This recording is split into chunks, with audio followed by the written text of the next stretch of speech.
Let's be honest about your dreams. They feel like random nonsense, don't they?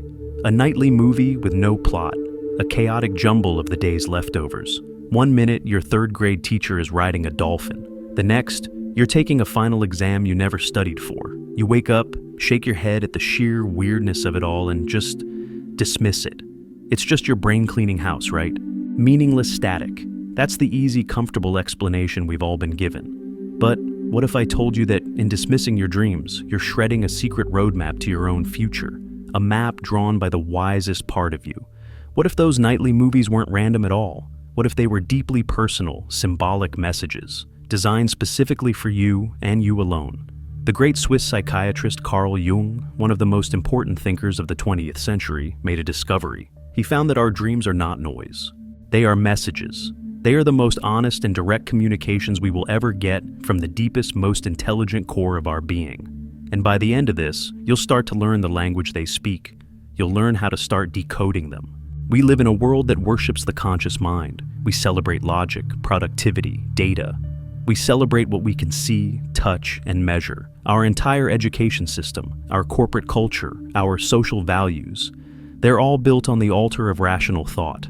We're taught from childhood to be sensible, to plan, to execute, to stay on the surface where things are predictable and controllable.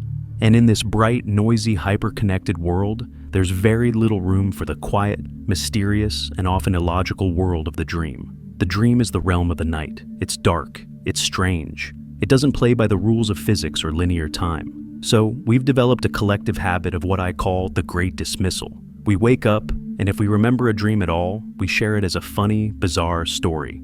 You won't believe the crazy dream I had last night. And then we move on. We check our emails, scroll our feeds, drink our coffee, and re-engage with the real world. We leave the dream world to fade like mist in the morning sun. This isn't just a modern habit. It has roots in how we've been taught to think about the mind.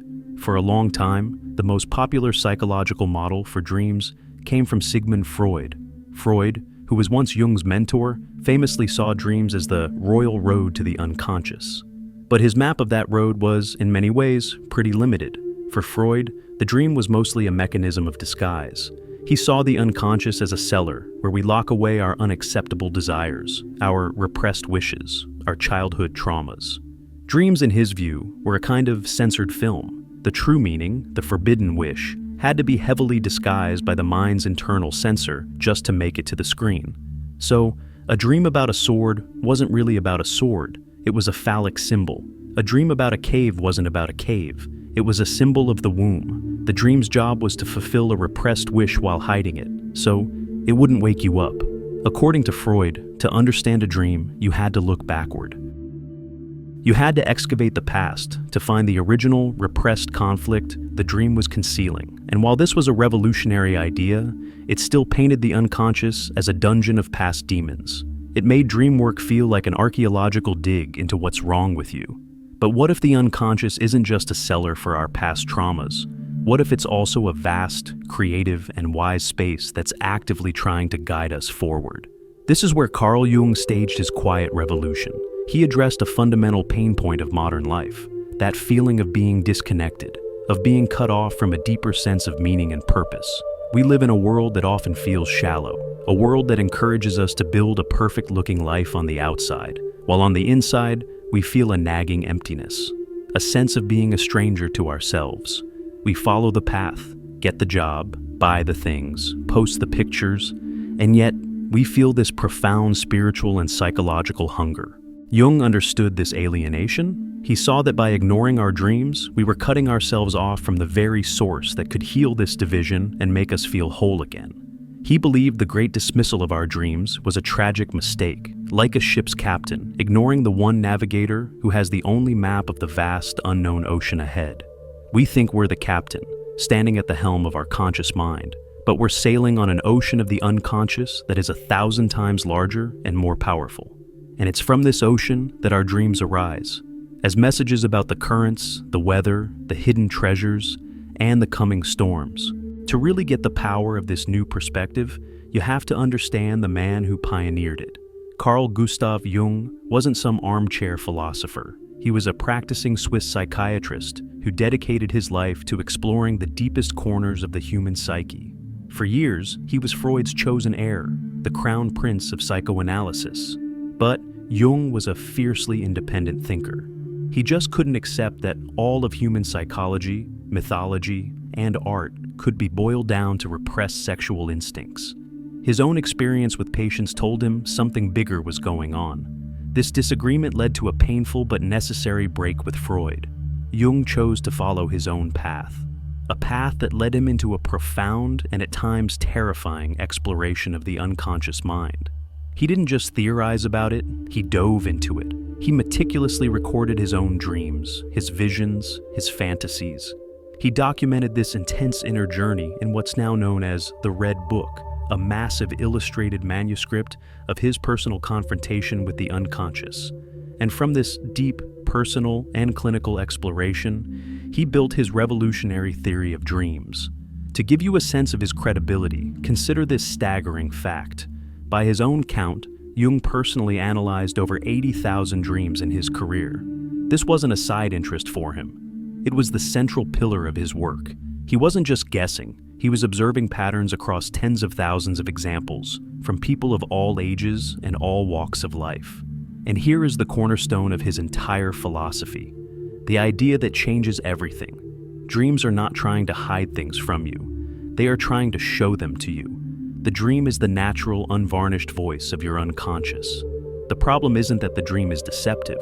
The problem is that we've forgotten how to speak its language. It doesn't speak the logical, linear language of our conscious ego. It speaks the ancient, universal language of symbols, myths, and metaphors. And most importantly, unlike Freud, who always looked backward, Jung believed that dreams are primarily forward-looking. They aren't just about where you've been, but about where you are going. They reveal the path of your potential future development. A dream, for Jung, is a message from your psyche about what it needs for growth, for balance, for wholeness. It's a diagnostic tool and a prognosis, all in one. It shows you the imbalance in your current life and points toward the adjustment you need to make for a healthier future. Jung often used a powerful analogy.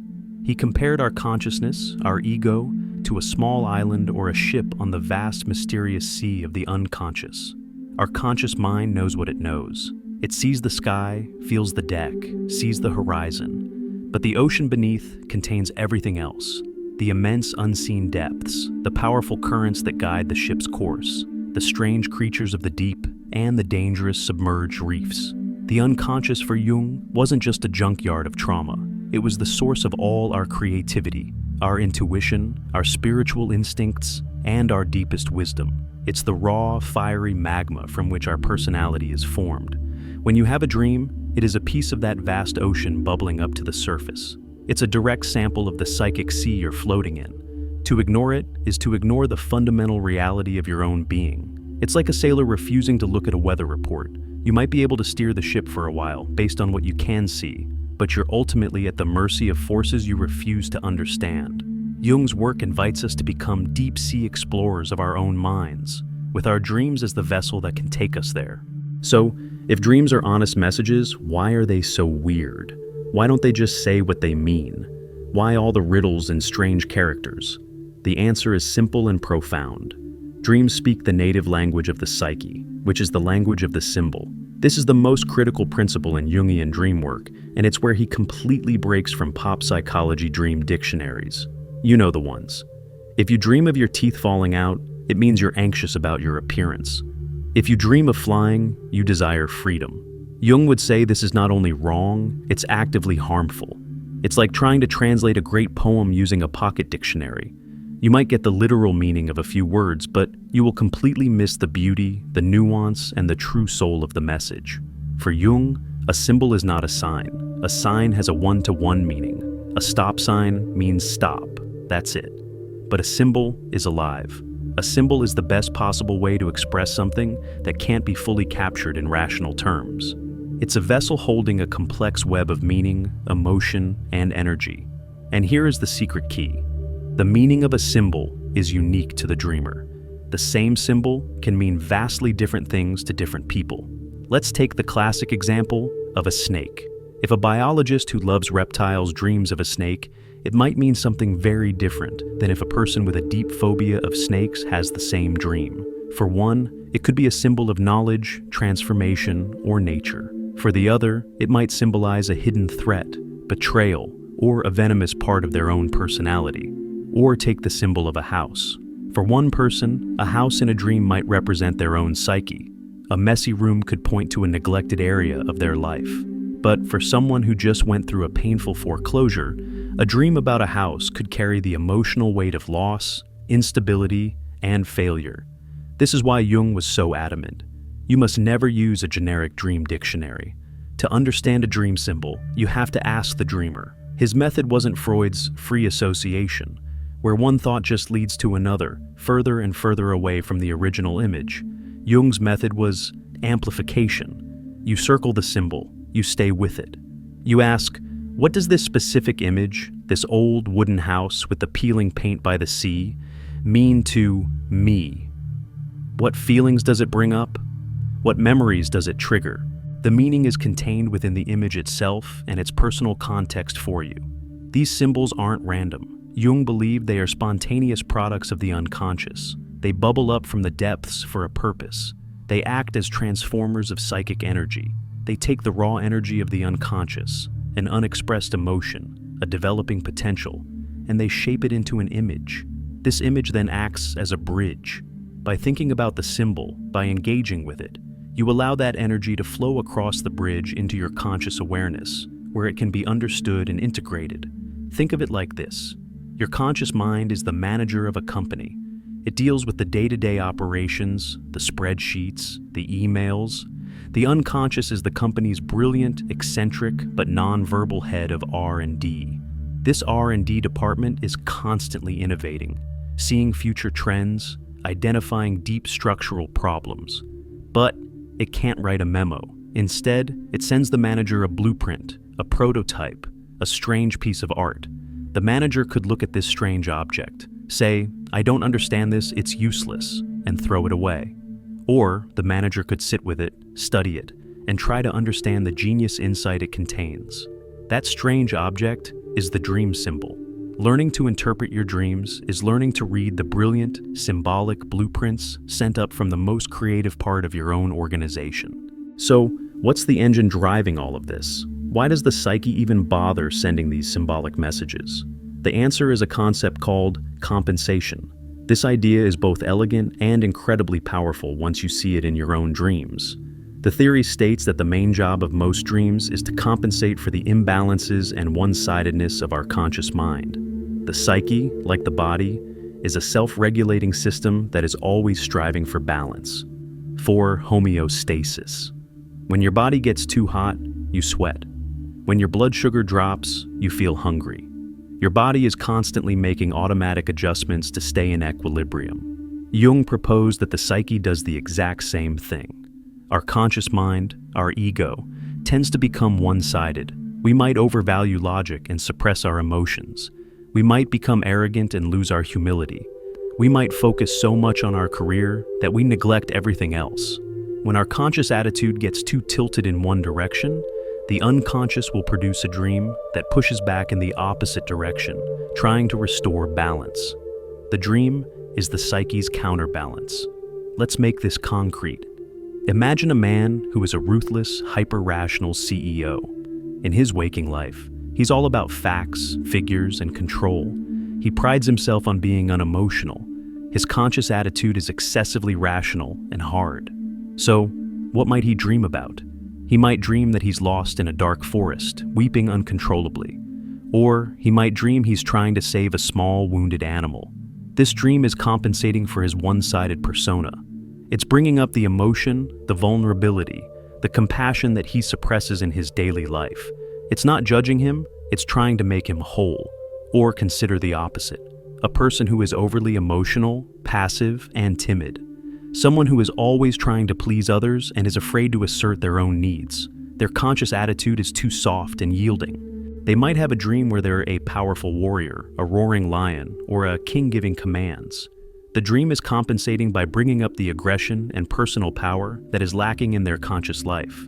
The psyche is saying, hey, this is in you too. You need to integrate some of this strength to find balance. These dreams can warn us when we're going too far. Jung used to tell a famous and tragic story about this, which serves as a chilling illustration. He had a colleague who was an experienced and passionate mountaineer, an expert. His conscious attitude towards climbing was one of supreme confidence, maybe even a touch of arrogance. He came to Jung one day, sort of mockingly, to tell him about a dream. He dreamt he was climbing a high mountain. With every step, he felt more and more exhilarated, more powerful. When he finally reached the summit, his feeling of elation was so overwhelming that he felt he could just keep climbing right up into empty space. And in the dream, that's what he did. He stepped off the summit and continued to walk blissfully into the thin air. Then he woke up, feeling ecstatic. Jung, hearing this, was deeply alarmed. He immediately saw the dream's compensatory and prophetic nature. He saw that his colleague's confidence had tipped over into a dangerous inflation, a godlike feeling of being above normal human limits. The dream's ecstatic feeling wasn't a promise of transcendence. It was a warning about his own hubris. It was a literal depiction of a man who was getting carried away. Jung implored him. He said, "I know you can't give up mountaineering, but I beg you, do not go alone. Take 2 guides and promise me you will follow their every instruction." The man just laughed it off. 3 months later, the man went climbing with a younger friend without professional guides. A guide from another party, watching from below, saw the horrifying event. As the man was descending, he suddenly let go of the rope and, just as in the dream, stepped out into empty air. He fell onto his friend below, and both men were dashed to pieces on the rocks. This terrifying story is a powerful testament to the reality of the psyche's balancing act. The dream gave the man a perfect symbolic image of his psychological state. His inflated ego was about to step off the cliff of reality. He chose to ignore the message. The unconscious wasn't being malicious. It was trying to save him from himself. This is the awesome power of compensation.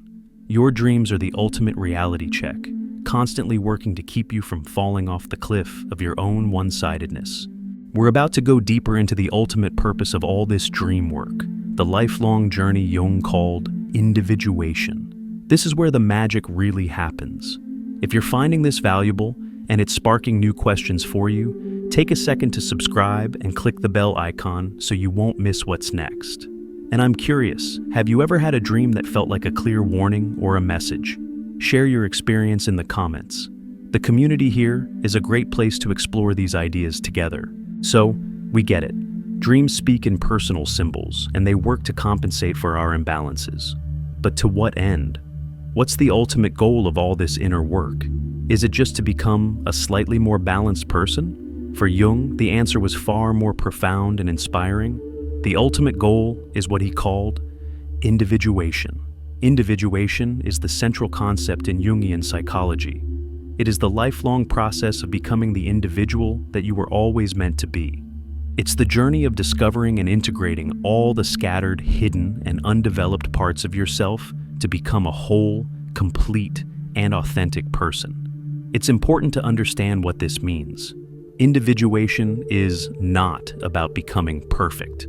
It's not about eliminating all your flaws or becoming some enlightened saint. It is about becoming whole. And wholeness, paradoxically, means integrating your own darkness, your own flaws, your shadow. It's the process of building a conscious relationship with the vast, unknown territory of your total personality. If individuation is the great journey of a lifetime, then dreams are the guideposts, the map, and the compass. They are the dispatches from the front, telling you what part of your inner landscape needs attention next. As we travel this path, we don't just have ordinary dreams. Occasionally, we have what Jung called big dreams. These dreams are different. They have a sense of sacredness, power, and awe. They often feel more real than reality itself, and they can stay with us for a lifetime. These big dreams are often populated not by people from our daily life, but by powerful universal figures that Jung called archetypes. Archetypes are the blueprints of the human psyche. They are innate, universal patterns of thought, behavior, and imagery shared by all people, across all cultures and times. They reside in what Jung termed the collective unconscious, a deeper layer of the psyche that we all inherit. It's the psychic bedrock of humanity, containing the accumulated wisdom and experience of our species. When an archetype appears in your dream, it's a sign that you're dealing with a major, universal theme of human existence. Let's look at a few of the most important ones. This is maybe the most famous and important archetype. The shadow is the other side of you. It's everything you are, but don't want to be. It contains all the qualities you've repressed and disowned because they were unacceptable to your family, your culture, or your own ego. This can be negative stuff, like rage and selfishness, but it can also be positive, what's sometimes called the gold in the shadow. For example, someone taught to always be nice might have repressed their healthy aggression into their shadow. To become whole, you have to confront your shadow.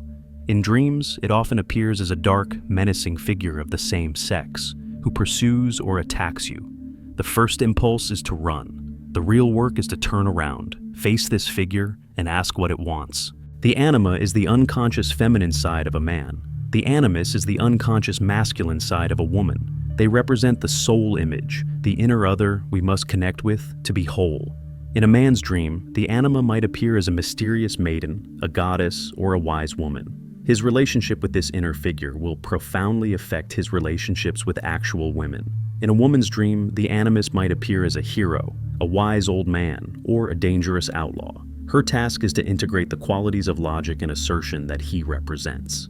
This archetype represents the ultimate source of wisdom and guidance from within. It can appear in dreams as a guru, a wizard, or a grandmotherly figure who offers profound, often cryptic advice. The appearance of this figure often means the dreamer is ready to access a deeper level of their own innate wisdom. This is the ultimate archetype, the goal of the entire journey. The self represents wholeness, unity, and the totality of the psyche, conscious and unconscious. It is the organizing principle of your personality, the God image within. Because the self is an archetype of totality, it often appears in dreams not as a person, but as an abstract geometric symbol of wholeness. The most common symbol for the self is the mandala, a circle, often with a square inside. Other symbols of the self include a world tree, a divine child, or a precious stone like a diamond. When these powerful symbols appear in a big dream, it's a sign that your psyche is going through a major transformation. This journey is the ultimate antidote to the meaninglessness of modern life. Instead of looking for purpose outside ourselves, in consumerism or status, we turn inward. We embark on the heroic quest of self-discovery. And our dreams are the markers that tell us we're on the right path. They show us the work that needs to be done and give us a glimpse of the incredible wholeness that is our birthright. This all sounds great, but how do we actually do it? How do we move from theory to practice? This is where we become practical alchemists, learning to turn the lead of our confusing dreams into the gold of self-knowledge. Jung's method is not a rigid formula. It's an art and a practice. Here is a step-by-step guide to get you started. Step 1. The Dream Journal. This is non-negotiable. You must record your dreams. Dreams are like shy, wild animals. If they sense they're not welcome, they'll stop showing up. Keep a notebook or your phone right by your bed. The moment you wake up, before you move, before you think about your day, write down everything you can remember. Don't worry about grammar or making sense. Write down images, feelings, snippets of conversation, colors, anything. The act of writing it down tells your unconscious that you're listening. It builds the bridge. The more you do this, the more you will remember. Step 2. Association and amplification. Circle the image. Once your dream is recorded, read it over. Identify the key dream elements, the characters, the setting, the main objects. Now, take each one, and instead of free associating away from it, you amplify it. You stay with the image and explore its layers of meaning for you. Let's say you dreamed of an old dying tree in a desert. Personal associations. What does tree mean to you? Remind you of a tree in your childhood backyard. Your family tree? What about dessert? Ever been to one? Does it represent a dry, barren period in your own life? Cultural and archetypal amplifications. What do trees and deserts represent in myths and religion? The tree of life. Deserts as places of spiritual testing. Exploring these universal meanings adds depth, but always bring it back to the personal. How does that universal meaning feel in the context of your life right now? Step 3. Establish the context. A dream never happens in a vacuum. To understand its message, you have to place it in the context of your waking life. Ask yourself, what was happening in my life the day before I had this dream? What was I struggling with? What was the mood of my day? Often, the dream is a direct commentary on the events or feelings of the previous 24 hours. Step 4. Ask the all-important compensation question. This is the heart of the process.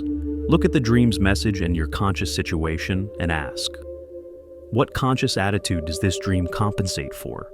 If you had a stressful day where you felt powerless, and then you dream of being a superhero, the dream is compensating for your feeling of powerlessness.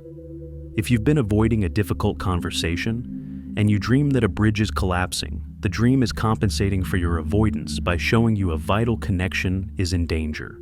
If you've been feeling arrogant, and you dream you are naked and embarrassed in public, the dream is compensating for your inflation with a dose of humility. This question is the key that unlocks the dream's purpose. Step 5. Connect to the individuation journey. Take a step back. Look at the bigger picture. Does this dream point to a larger theme in your life? Is it highlighting a part of yourself you've neglected? Does that dark, menacing figure keep showing up? Maybe it's time to consciously engage with your shadow. Do you repeatedly dream of fascinating figures of the opposite sex? Maybe your psyche is asking you to develop your anima or animus. This is seeing the dream not just as a comment on yesterday, but as a guide for your long-term growth. Step 6. Engage in active imagination. This is a more advanced but incredibly powerful technique. It involves consciously re-entering the dream state. You get into a relaxed state, bring the dream image to mind, and let it come to life. Then, you talk to the figures in the dream. You can literally ask the menacing shadow figure, "Who are you? What do you want from me?" You can ask the wise old woman, "What is your message for me?" This isn't just making things up. It's an active dialogue with the autonomous figures of your own unconscious. It takes courage, but it's one of the most direct ways to build a relationship with your inner world. This journey into the world of dreams is profound, but it's not without its dangers. Jung was always clear about the pitfalls that can trap an unwary traveler. First, and this cannot be repeated enough, burn your dream dictionaries. The moment you look up a symbol in a generic book or website, you have aborted the entire process. You have outsourced the meaning to a stranger and silenced the personal voice of your own psyche. Your dream is about you. The symbols are from your soul. The work is to discover what they mean to you. Second, beware of a psychological danger Jung called inflation. This happens when you have a powerful archetypal dream and you mistakenly identify your ego with the archetype.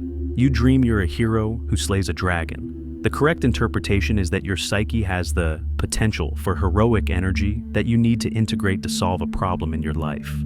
The incorrect and dangerous interpretation is to think, I am the hero. I am a special, chosen one. This is ego inflation.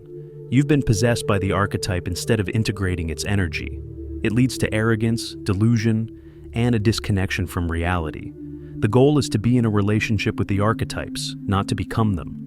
Finally, a warning against literalism. While some dreams, like the tragic story of the mountaineer, can feel prophetic, the vast majority are symbolic. If you dream your house burns down, it's far more likely a symbol of a radical transformation in your sense of self, not a literal warning to check your smoke detectors, though that's never a bad idea. Always start with the symbolic meaning. The dream is a commentary on your inner world, first and foremost. We started with a simple idea. Your dreams are not random nonsense. We've seen that they are honest, forward-looking messages from the wisest part of you. We've learned that they speak a secret personal language of symbols, that they are the great balancers of our psyche, the force of compensation that keeps us from becoming dangerously one-sided, and that they are the sacred map guiding us on the ultimate human adventure, the journey of becoming whole. We live in a culture that teaches us to look everywhere but within for answers. We look to experts, to influencers, to data, to distractions. We have become strangers in our own homes, alienated from the deep well of wisdom that resides in our own being. Jung's work is a powerful call to come home. It's an invitation to turn your attention inward and listen, to listen to the voice that speaks to you every single night in the theater of your dreams. This isn't just a curious intellectual exercise. To build a conscious relationship with your dreams is to build a conscious relationship with your soul.